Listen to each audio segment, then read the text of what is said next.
Bike ও একটি ছোট চারচাকা গাড়ির সংঘর্ষে এক দম্পতির আহত হওয়ার ঘটনায় চাঞ্চল্য ছড়ালো। শনিবার সকালে দুর্ঘটনাটি ঘটেছে শিলিগুড়ি জলপাইগুড়ি জাতীয় সড়কের ফুলবাড়ি সংলগ্ন ব্যাটালিয়ান মোড় এলাকায়। আহত দুজনের নাম দেবাশিস নন্দী ও পাপিয়া নন্দী। আহতদের বাড়ি শিলিগুড়ি হাকিমপাড়া এলাকায়। জানা গিয়েছে, এদিন একটি বাইকে চেপে এক দম্পতি শিলিগুড়ির দিক থেকে ফুলবাড়ির দিকে যাচ্ছিলেন।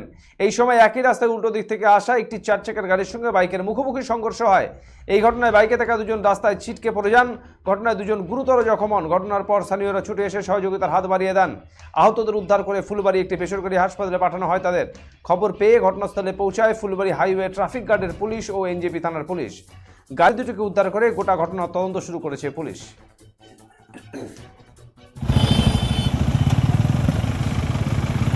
হয়েছিল এখানে একটু মোটামুটি আধা ঘন্টা আগে একটা গাড়ি চার চাকার সাথে একটা বাইকের সংঘর্ষ হয়েছিল, ঠিক আছে।